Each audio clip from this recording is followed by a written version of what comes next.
This is our fifth lesson on By the Seashore, covering water themes. We're finally in the New Testament, and I think what is interesting, as far as my brain works, is we had 4 sessions in the Old Testament, and only 2, this week and next week, in the New Testament. That's because when you cover Jesus, you can cover it in one shot. And then next week, we're going to talk about water and missions. So, it really does come from when you offer someone a cup of water. We're going to say, what does that mean? How does Jesus call to serve the least of these shape missions? And all that. So we're not going to hit all of the stories that we mentioned tonight, but we are going to hit the main one I want to focus on is the Jesus walking on water. Okay? You can see Psalm 77:19 says, "Your way was through the sea, your path through the mighty waters, yet your footprints were unseen." All right? So the first passage, before we get to the walking on water, is Mark 4:35 through 41. So I hope that you'll turn there with me. This is a wonderful story. There's an old commentator. Usually Gary Johnson is here. He's missing tonight.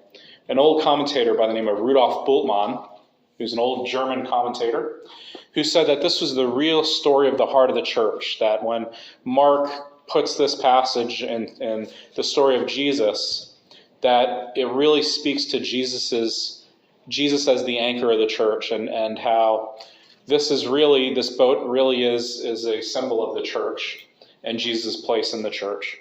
So it's a story that's really been important in the life of the church collectively. And it's a good place to start, aside from the wedding at Cana and the baptism. Okay. By the way, if you're thinking, why would we skip the baptism? I want to recall that in our church, when we do the Christian year, we always talk about the baptism in January. This year's a little different because of our celebration, but we cover the baptism every year. So, all right, chapter 4, verse 35 through 41. Let me read it for you. On that day, when evening had come, he said to them, "Let us go across to the other side." And leaving the crowd behind, they took him with them in the boat, just as he was. Other boats were with him. Did anyone ever notice this little point, that there were actually more than one boat? Me neither. I just noticed it this past week. A great windstorm arose, and the waves beat into the boat, so that the boat was already being swamped. But he was in the stern, asleep on the cushion. And they woke him up and said to him, "Teacher, do you not care that we are perishing?" He woke up and rebuked the wind and said to the sea, "Peace, be still." Then the wind ceased and there was a dead calm. He said to them, "Why are you afraid? Have you still no faith?" And they were filled with great awe and said to one another, "Who then is this, that even the wind and the sea obey him?" Why would they ask, who is this, that even the sea and the wind obey him? I want you to think about our previous lessons.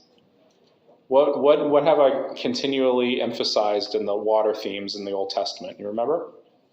That what does God do? What's this first act in creation? Remember? The seas, the water was... There was welter and waste. The water was formless and void. And what did God do? What was his first? Before life, remember he places boundaries on the water. You remember the majestic act of God that makes God mighty in the ancient worldview is a God who can set boundaries to the water. Remember we talked about water being a symbol of chaos and of kind of a power that is mightier than man, And I told you the story about the dude who came from Meeks Plumbing, and he fixed a leak in my pipe in the garage. And after I wrote him the check, he said, "All right, well, I'll see you in 3 weeks." And I said, whoa, what do you mean 3 weeks? He said, "Yeah, there'll be another one, because water finds a way." And all the plumbing issues we've been having in the county. Now, we have plumbing. Think of an ancient world in which water rises and falls. It's not, they don't have meteorologists in the ancient world. Okay? Probably little wives' tales like, if your knees start to hurt, maybe water's coming, right? Or rain is coming. But rain was extremely destructive, and the power of God was one of the ways God exhibited his power was to create boundaries. So you have in creation, the water was formless and void, and then the first thing God does is create land, separates the waters, and there's this constant reminder that the Lord is master over the sea. So what Jesus does here is he harnesses the waves, he harnesses the water. Who then is this, that even the sea and the wind obey him? That's the majesty. Okay? What are some other things that you notice? Now, there's something I just noticed, maybe I didn't notice before, aside from the fact that there are more than one boat. Anything else stick out? What about this? When did they leave? Verse 1. Or, I'm sorry, verse 35. They went in evening time. Was that a good idea? No. The Sea of Galilee was very, very chaotic. Storms would rise, wind would come, in the midst of night, It wasn't a good idea to set across the Sea of Galilee, which is a huge sea, by the way. It's not like, it's not like a small lake you have in your backyard. It's a sea, Not a good idea to leave at night. Frank? Yeah, fishing would go out at night. Yeah, not too far, though. Yeah, no, not too far, though. Mitzi? They did that at his suggestion. Yeah. Did he know what's coming? Yeah, right. Yeah, they certainly obeyed him, that's right. And he's sleeping. This explains why he's sleeping, by the way. Everyone wonders why he was sleeping. It's at night, And I'm sure it was maybe a short trip from one area to the other. But a storm rose, and they were afraid. And he says, the first thing he says is, the first thing you'll notice is the disciples have permission to question Jesus. Do you not care that we're perishing? All right? Do you not care that we're perishing? It sounds like Martha, you remember? Do you not care that my sister is not helping me in the kitchen? Same question, by the way. Similar. And he said, he spoke to the sea first, peace, be still. By the way, he's speaking to the sea, another echoing of the creation story. So Jesus, God in the flesh, like God, God the Creator, who speaks into existence boundaries for the sea, this God speaks to the sea and harnesses it. So that's a creative word, right? God creates by word. So I think that's interesting. And then by the way, it says, then the wind ceased and there was now my version says dead calm. This is verse 39. Do you have anything different? Perfectly. Perfectly? Great calm. A great calm. Okay, let's go. Okay, great calm. All right. I don't want to read too much into it if we have different translations. I didn't look it up. And then, of course, his question to the disciples, why are you afraid? Have you still no faith? My first reaction to the storm is, maybe I should have faith right now. My first reaction to the storm is, I'm really scared. So, is it an unfair question? But remember, they're asking him an unfair question too. Have you no concern for us as we're perishing? So there's a little back and forth here. And really the question, the focus of this particular one is, who then is this? Because the Gospel of Mark, the emphasis in the Gospel of Mark as a whole is Jesus' identity. So each section of Mark deals with who Jesus is. If you go back a few chapters, Jesus teaches with authority, and the Pharisee says, who is this who teaches with such authority? Now the answer is in Mark chapter 1, verse 1, which says this. Let me get it so I don't get it wrong. Mark chapter 1, verse 1 says, the beginning of the good news of Jesus Christ, who is who? The Son of God. So who is this that can calm the sea? The Son of God. And in Mark, the disciples and the Pharisees do not get who he is. But the demons know. The demons say, what are you to do with us, O Son of God? And then the first kind of confession in Mark doesn't come from the disciples, although Peter does answer the question, when Jesus says, who do you say that I am? And then Peter says, you are the Messiah. But then Peter tries to stop him from when he talks about suffering, and Jesus calls him Satan. But the first confession, this truly was the Son of God, comes from the centurion at the end of Mark. So the entire Gospel of Mark really revolves around who is Jesus. So it's an identity question. And so you get these various stories where Jesus' identity comes to us in puzzle pieces. This is the great healer, the great exorcist, the one who can wield the sea, and so on. Mitzi? Well, I'm looking in chapter 5 again, and I think it's probably the demons who confessed who he was. Right, yeah, no, I did mention that, yeah. Yeah. But the first, non-demon, Person. yeah, was But the centurion, demons, they knew. Oh, they who he knew, was. yeah. And that's the irony is there's this ignorance on behalf of the disciples and the Pharisees and the Sadducees, but the demons know exactly who he is. Yeah, it's part of the theme of Mark.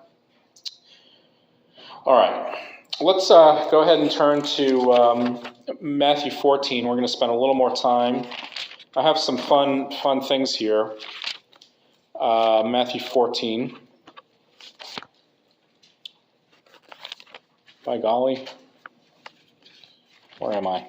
Oh, there I am. Matthew 14, verse 22 through 33.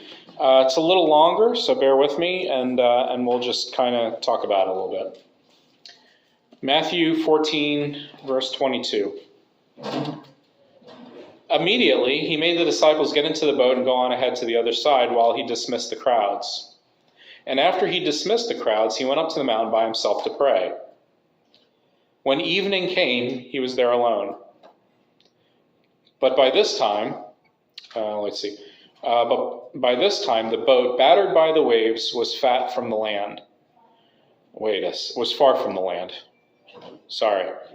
The only fat thing in here is not the land. So, sorry. That would be me. For the wind was against them. Okay? And early in the morning he came walking toward them on the sea.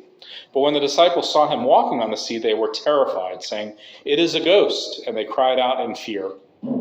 But immediately Jesus spoke to them and said, "Take heart, it is I, do not be afraid." Peter answered him, "Lord, if it is you, command me to come to you on the water." And he said, "Come." So Peter got out of the boat and started walking on the water, and he came toward Jesus. But when he noticed the strong wind, anybody else have something else? The boisterous wind, okay. Does it say when he saw the boisterous wind or when he noticed? Okay, when he saw the wind boisterous, he became frightened and beginning to sink, he cried out, "Lord, save me." Jesus immediately reached out his hand and caught him, saying to him, "You of little faith, why do you doubt?" When they got into the boat, the wind ceased, and those in the boat worshipped him, saying, "Truly, you are the Son of God." So here's an affirmation right here before the resurrection. It's pretty neat. When they had crossed, I'll just read verse 34. When they had crossed over, they came to the land of Gennesaret, or the land of the Gerasenes. All right, several things. I'm going to walk through some points here, and then we'll see what you notice. First of all, just like the Mark 4 story, they're heading to the Gerasenes. They're going to the same place. Notice Jesus sends them by night, but this episode, a separate episode, of course, takes place in the morning. And when I was thinking about this, the clincher is Peter's courage, but at the same time, when he takes his eyes off of Jesus, I'm sure you heard sermons about this, that's when he begins to sink. And Jesus says, "You of little faith, why do you doubt?" And one of the things that I'm interested in is that the problem isn't really doubt as we think of it, but rather doubt born of fear. Why do you doubt? Because they were terrified. It's the fear that drives the doubt. Notice that the problem is not the wind or the sea. The problem is their doubt, their fear. James 1, 5 through 8 gives a little lesson. Mitzi? But if any of you lacks wisdom, let him ask of God, who gives to all men generously and without reproach, and it will be given to him. But let him ask in faith without any doubting, for the one who doubts is like the surf of the sea, driven and tossed by the wind. For let not that man accept that he will receive nothing except from the Lord, being a double-minded man, unstable in his ways. Okay, yeah, good, thank you. All right. So James reiterates the lesson, perhaps thinking back to this situation. Several other things you might notice. It is I. Recalls the statement, I am who I am in Exodus 3:14. And then save me echoes Psalm 69, 1 through 3, which we talked about last week. When I started looking at the text that surrounds this story, I noticed a pattern. I want you to look at your notes, see the larger context. Now, I'm not gonna read this, but I'm gonna kind of have you look at this pattern. You notice Matthew 14, 1 through 12, and then I indented Matthew 14, 13 through 21, right? And then I indented again Matthew 14, 31. Then I have Matthew 14, 33 and Matthew 15, 28. And then I go to Matthew 16. I'm just going down your list here. Then I go back out towards your margin to Matthew 15, 32 through 39. And then out again to your margin, justified to the left, Matthew 16 through 30, 13 through 20. That pattern, which if you hold it on your side looks like a butterfly, right? So the top reflects the bottom like a mirror. The fancy word for that, if you ever go to seminary and you get a quiz question, it's called a chiasm, C-H-I-A-S-M. I expect you to know that, so I can quiz you later. Chiasm. And a chiasm is basically a symmetry. Okay? It's an ancient form of rhetoric or rhetorical device used to express a point. I look at it like a sandwich. You have two pieces of bread, and then the thing in the middle is the meat, right? It's basically a sandwich. And the ancient authors used to usually use chiasms to kind of emphasize the meat or the heart of it. And you can figure out a pattern. And, God is amazing, and his word is amazing, because these patterns pop up all the time. I didn't need a commentary to discover this. It's right. It just came out like, you ever see like a movie where the guy's like looking at artifacts and light comes on like, and it goes eureka? It's there. The patterns are there. So here's the pattern. Matthew 14, 1 through 12 Matthew 14 opens up with Herod saying, who is this guy? Some say that John the Baptist came back to life. The question is, who is this guy? And then it goes into the story where Matthew says, oh, by the way, Herod chopped off, John the Baptist's head. But the question is, who is this guy? Okay? If you go all the way down to the bottom, Matthew 16, to the reflection, which is down below, the last point, Matthew 16, 13 through 20, you have the story in which Jesus says, what? Who do you say that I am? So there's your bread. It's all about Jesus, right? Herod says, who is this guy? And then the bread, the other piece of the bread, is who do people say that I am? Okay, so that's one little, if you're looking at a butterfly wing, those are the outside of the wings. Okay, go back up. Matthew 14, 13 through 21. Jesus feeds 5,000. Okay, go back down to its reflection. Back down to the bottom. Matthew 15, 32 through 39. Jesus feeds 4,000. Isn't that neat? Just like a sandwich. You have your bread. Now you have your lettuce on both sides. All right, go back up. Matthew 14, 31 is the story we're in now. Jesus tells Peter, you of little faith. Okay, go back down to Matthew 16, 8, which is the reflection of it. Jesus tells the disciples, you of little faith. So it's interesting because as I was charting this out on my legal pad, I said, Eureka, look, little faith is listed twice. One here and one here. Now, if you're closing in on your chiasm, right, you're getting to the meat. So here's the meat, 1433. You are the Son of God. Why would that be the meat? What are the pieces of bread are what? What question comes in the pieces of bread?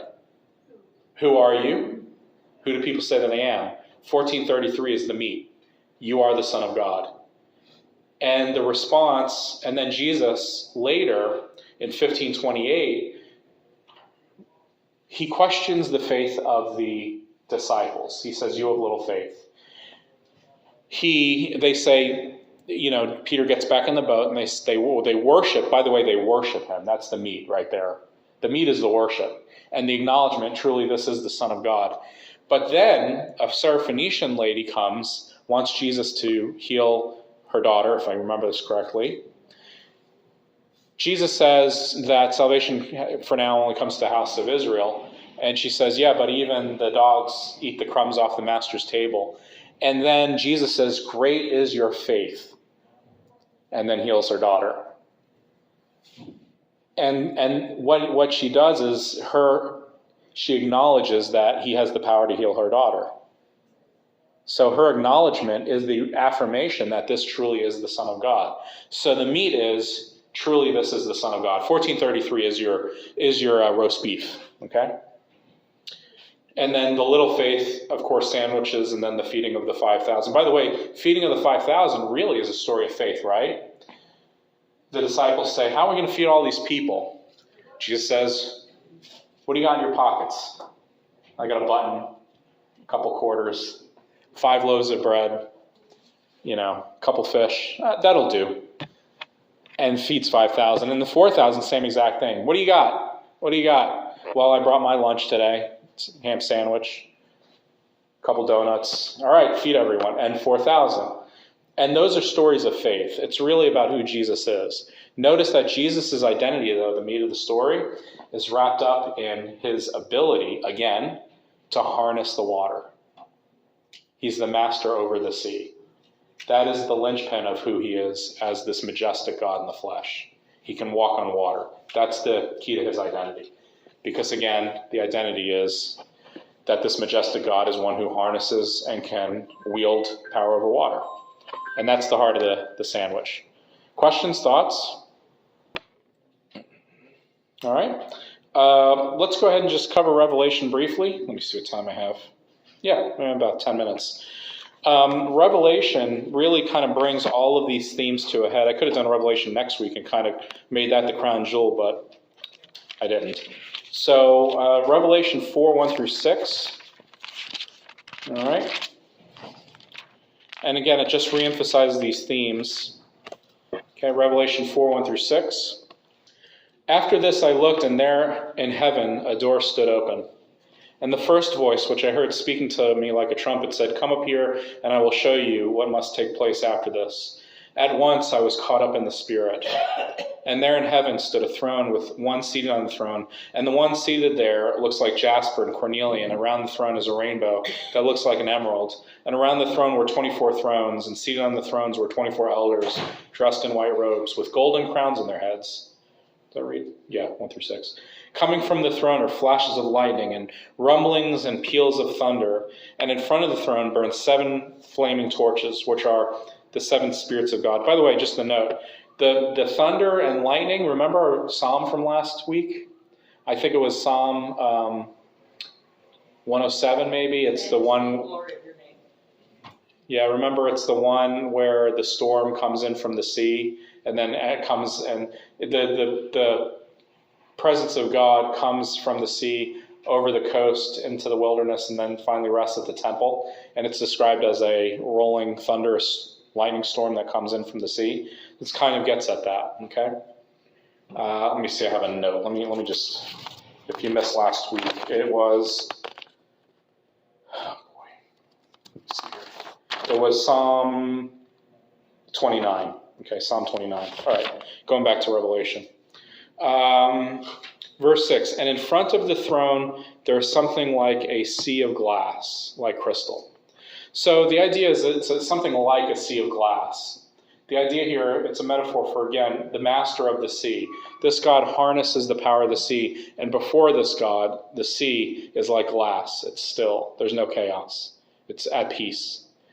Just like Jesus said to the water, peace, be still. And here's the stillness, okay? I'm going to go to Revelation 21, but anyone have any questions while we turn to Revelation 21?